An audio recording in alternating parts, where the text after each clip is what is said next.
Here is a deeply moving, multi-part story about a single father's journey. It explores the quiet sacrifices, the overwhelming chaos, and the profound love that defines modern fatherhood. The echo of small footsteps. Chapter 1, The New Rhythm.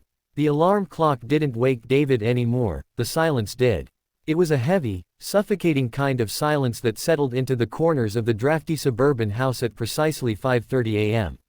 For a few brief seconds, as his mind drifted across the border of sleep and wakefulness, David would reach out his right hand, expecting to find the soft warmth of Sarah's shoulder. Instead, his fingers always met the cold, crisp canvas of a tightly tucked bedsheet. Sarah had been gone for 14 months. A sudden, aggressive illness had taken her in the span of a single semantic season, from autumn's first chill to winter's deep freeze. David sat up, rubbing his face with palms calloused from his job as a structural draftsman. He didn't have the luxury of grieving in slow motion. At 6:15 a.m., the real alarm would go off, not a digital beep, but the sound of 6-year-old Leo tossing his favorite plush dinosaur against the bedroom wall. "Up, Daddy," a small, raspy voice called out from the doorway. David looked up to see Leo, his hair standing up in a chaotic crown of brown curls, wearing mismatched pajamas, Batman tops and Paw Patrol bottoms. "Morning, buddy," David said, forcing a warmth into his voice that his aching bones didn't quite feel. "Did the T-Rex win the battle tonight?" "No," Leo said seriously, walking over and climbing into David's lap. "He got lonely. He wanted to sleep in the big bed." David squeezed his son tight, burying his face in the boy's hair, which still smelled faintly of the berry-scented shampoo Sarah used to buy. "Well, the T-Rex is always welcome here. But first, breakfast. What's the verdict? Pancakes or the crunchy loop cereal?"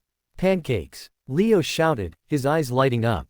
"Pancakes it is. But you have to help me find your shoes today. No disappearing acts like yesterday."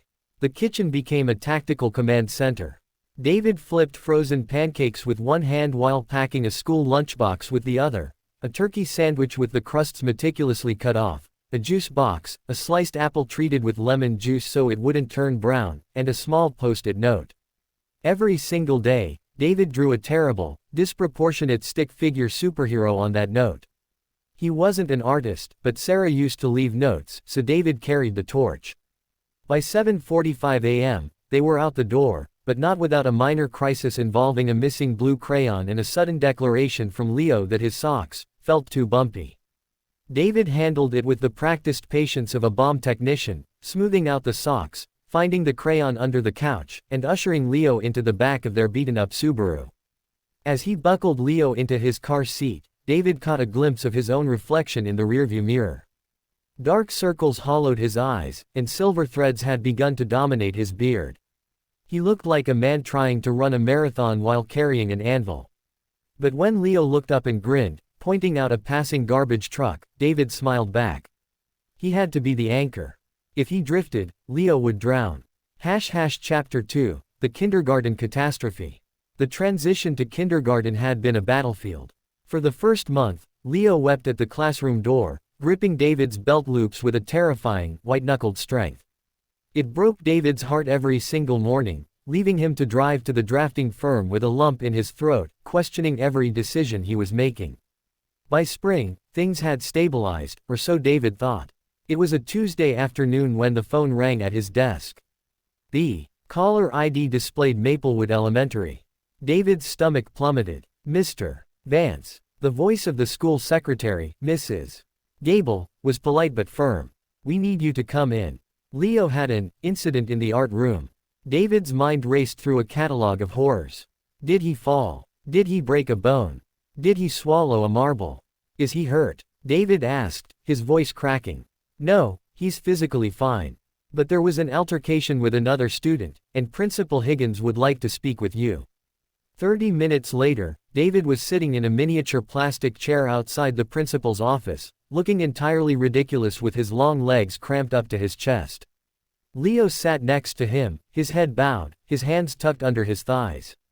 There was a smear of bright green acrylic paint across Leo's forehead. "Leo," David whispered softly. "What happened, buddy?" Leo didn't answer. He just squeezed his eyes shut.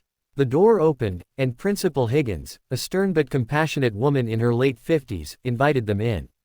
Sitting across from her was another parent, a well-dressed woman who looked thoroughly offended, and a small boy who was sniffling loudly. "Mr. Vance, thank you for coming so quickly," Principal Higgins said. "This is Mrs. Albright and her son, Julian. Today during art class, the children were asked to draw a picture of their families for the upcoming spring open house.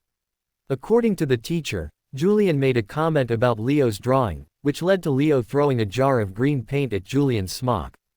David felt a flush of heat rise to his face. "Leo, is this true?" Leo nodded slowly, a single tear cutting a clean path through the green paint on his cheek. Mrs. Albright crossed her arms. "It wasn't just a jar of paint, Mr. Vance. It ruined Julian's brand new sweater. And more importantly, the behavior is completely unacceptable." Julian merely pointed out reality. "What reality?" David asked, his defensive instincts flaring. Julian told him his drawing was wrong because it only had a dad and a kid, Mrs. Albright said, her tone softening slightly but still carrying an edge of judgment. "He told Leo that a family has to have a mommy." Leo snapped. The room went entirely silent. David felt as if the air had been sucked out of his lungs. He looked down at Leo, who was now crying silently, trying desperately not to let his shoulders shake. David didn't care about Mrs. Albright anymore. He didn't care about the ruined sweater or the principal's disciplinary policy. He knelt on the floor in front of his son's chair, ignoring the creaking of his knees. "Leo," David said, taking the boy's small, paint-stained hands in his own. "Look at me." Leo raised his wet eyes. "Is that why you threw the paint?" He said, "We aren't a real family," Leo choked out, a sob finally breaking through. "He said because mommy died, we're just a broken house." David's heart shattered into 1,000 jagged pieces, but his voice remained entirely steady. He pulled Leo into his chest, holding him so tightly that he could feel the boy's rapid heartbeat. "You listen to me," David said, loud enough for everyone in the room to hear. "Our house is not broken. A family isn't about how many people are in the house, Leo. It's about how much love is inside it. And I love you enough to fill 100 houses. Do you hear me? You and me, we are a whole team. We are a complete family." Principal Higgins cleared her throat, her expression softening into deep empathy. She looked at Mrs. Albright, who suddenly seemed very interested in her own manicure, looking uncomfortable. "Mrs. Albright," Principal Higgins said gently, "I think Julian and Leo both have some apologizing to do for their words and actions. But I think we can handle this without a formal suspension. Mr. Vance, why don't you take Leo home for the day? Let's consider it an early dismissal." On the drive home, neither of them spoke for a long time. David stopped at a local diner and bought a quart of cookies and cream ice cream. When they got home, they didn't use bowls. They sat on the kitchen floor with 2 spoons and ate straight from the carton. "I'm sorry about the paint, Daddy," Leo whispered, his mouth full of ice cream. "I know, buddy. We don't throw things when we're mad. Next time, you use your words, or you tell the teacher." "Deal." "Deal." Leo paused, looking at the carton. "Are we really a whole team?" "The best team in the world," David said, reaching over to wipe a stray drop of ice cream from his son's chin. "And don't you ever let anyone tell you otherwise." Chapter 3, The Shadow of the Past. Being a single father meant living in a perpetual state of triage. David quickly learned that he could not keep the house perfectly clean, excel at his job, maintain a social life, and be a perfect parent all at the same time. Something always had to give. Usually, it was his own well-being. His friends from his 20s had slowly drifted away. They were either single and hitting the downtown bars, or they were married with wives who managed the social calendars and playdates. David found himself in a strange, isolated demographic, the solo dad at the playground, sitting on a bench surrounded by clucking groups of mothers who viewed him with a mix of pity and suspicion. One Saturday evening, after Leo had finally fallen asleep, David sat at the small desk in his living room. The house was dark, lit only by the amber glow of a desk lamp. He pulled out an old wooden box from the bottom drawer. Inside were Sarah's things, her silver bracelet, her journal, and a collection of photographs. He picked up a photo taken 2 summers ago at the beach. Sarah was laughing, her hair whipped across her face by the ocean breeze, holding a toddler-aged Leo on her shoulders. David had taken the picture. He remembered how bright the sun had been that day, how the salt air had tasted. Now, looking at the photo, he felt a profound wave of imposter syndrome. Sarah had been the organizer, the nurturer, the one who knew intuitively what a cry meant or how to soothe a fever. David had always been the helper, the secondary support system. "I don't know what I'm doing, Sarah," he whispered to the empty room, a tear slipping down his cheek and spotting the wooden desk. "I'm making it up every day. I'm tired. I'm so incredibly tired." The weight of financial responsibility was a constant, dull ache in his jaw from clenching his teeth at night. Sarah's medical bills had eaten through their savings, and his single salary was stretched to its absolute limit. He had turned down a promotion 3 months ago because it required traveling 2 weekends a month. He couldn't leave Leo, but turning it down meant missing out on a $15,000 raise that would have paid off their remaining debt. He closed the box, locking away the grief because he couldn't afford to be compromised the next morning. He went to bed at midnight, only to be awakened 3 hours later by low whimpering from down the hall. Chapter 4, Flu Season and Broken Promises. It happened in the dead of winter. A brutal strain of influenza A was ripping through Leo's school, and despite David's obsessive use of hand sanitizer, Leo woke up at 3 a.m. with a burning forehead and a dry, hacking cough. David pressed the back of his hand to Leo's skin. It felt like a radiator. A quick check with the thermometer confirmed his fears, 103.4 degrees Fahrenheit. Panic, cold and sharp, flooded David's chest. Okay, it's okay, he muttered to himself, scrambling to the bathroom cabinet. He found the children's acetaminophen, measured out the dose with a shaking hand, and brought it to Leo. "Drink this for me, sweetie. It's going to make the fire go away." Leo could barely keep his eyes open. He swallowed the medicine and immediately whimpered, curling into a tight ball. "My tummy hurts, Daddy. Hold me." David climbed into the small twin bed, pulling the covers over both of them. He spent the rest of the night awake, watching Leo's chest rise and fall, checking his temperature every 30 minutes, terrified that the fever would spike higher. By 7 a.m., David had a massive problem. Today was the final presentation for the Riverside commercial project. His firm had been working on it for 6 months, and David was the lead draftsman. He was supposed to present the structural layouts to the city council at 10 a.m. If he missed it, the firm could lose the account, and his job security would be in serious jeopardy. He called his boss, Arthur, a man of the old school who believed that work always came before personal life. "Arthur, it's David. I have an emergency. Leo has a 103 fever. I can't leave him. I need to call into the presentation or have Marcus present my slides." There was a long, heavy pause on the line. "David," Arthur said, his voice flat. "Marcus doesn't know the load-bearing specs for the north wall. The city engineers are going to grill us. We need you there in person. Can't you get a babysitter? Call a neighbor. Your mother. My mother lives 3 states away, Arthur, and no babysitter is going to take a kid with a contagious flu on 2 hours' notice," David said, his voice rising, a dangerous edge creeping in. "I am his only parent. I am not leaving him. If we lose this contract, David, adjustments will have to be made in the department." "Keep that in mind," Arthur said, and hung up. David stared at the phone. The threat was clear. He felt a sudden, violent urge to throw the device against the wall. He was being forced to choose between providing a roof over his son's head and holding his son's hand when he was sick. It was an impossible, cruel paradox. He didn't go to work. He stayed on the floor next to Leo's bed. He spent the day applying cool washcloths to Leo's forehead, coaxing him to take sips of electrolyte solution, and clearing away the eventual mess when Leo's stomach couldn't hold the liquid down. By 4 p.m., the fever finally broke, dropping down to a manageable 100.2 degrees Fahrenheit. Leo fell into a deep, natural sleep, his breathing finally slowing down. David slumped against the kitchen counter, exhausted beyond measure. He opened his laptop and saw an email from Arthur. The subject line read, "Riverside Presentation Outcome." David swallowed hard and opened it. Greater than David. Greater than the presentation was a mess. The city delayed the approval. However, Marcus managed to stall them until next week. I was furious when you called, but Marcus told me about what happened at Leo's school a few months ago with the drawing. I didn't know the full extent of what you've been juggling since Sarah passed. You should have told me. Don't worry about your job.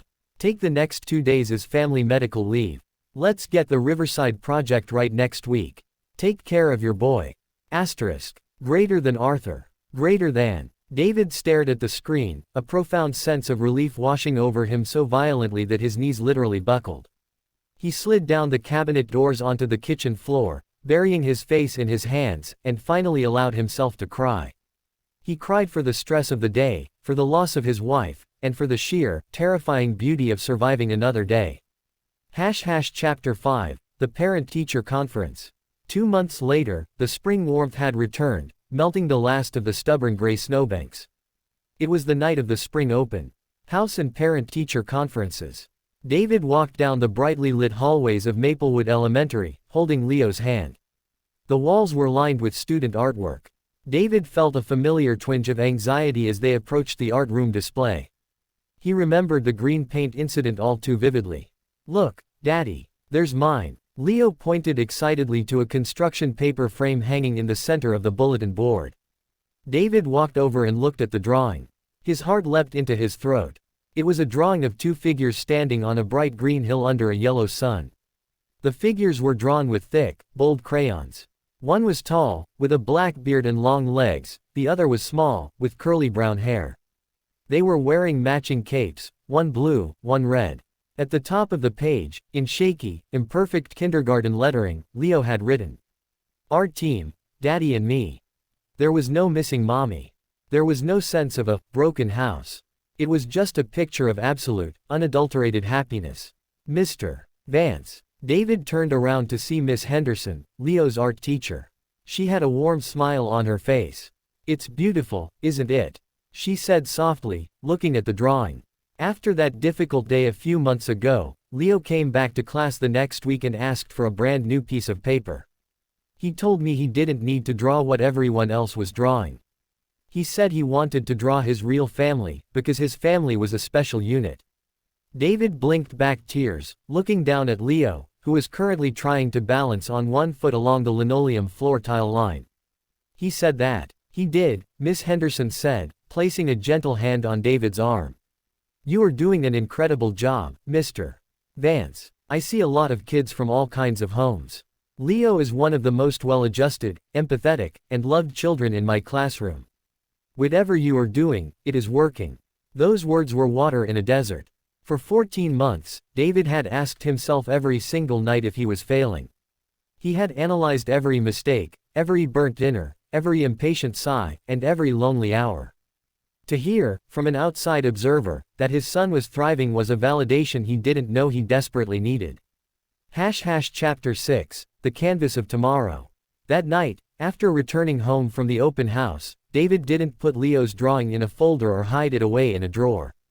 He found a frame, took down an old landscape print in the living room, and hung Leo's drawing directly above the fireplace, the most prominent spot in the entire house. "Right there," David said, stepping back to admire it. "The team logo." Leo laughed, jumping onto the sofa. "We look cool in capes, Daddy." "We look awesome in capes," David corrected him. "All right, caped crusader. It's past 9 p.m. Brush teeth, pajamas, bed." An hour later, the house was quiet once again. But the silence didn't feel heavy anymore. It felt peaceful. It felt like a space waiting to be filled with new memories, rather than just the echoes of old ones. David walked out onto the small back porch, holding a mug of chamomile tea. The night air was cool, carrying the scent of blooming lilacs. He looked up at the stars, clear and bright against the dark suburban sky. He knew the road ahead wasn't suddenly going to become smooth. There would be more fevers, more difficult financial decisions, more teenage rebellion down the line, and many more moments where he would feel entirely out of his depth. He would still miss Sarah every single day, and that ache would never truly leave his chest. But as he listened to the faint, steady sound of Leo's soft breathing through the open window of the downstairs bedroom, David smiled. They weren't a broken house.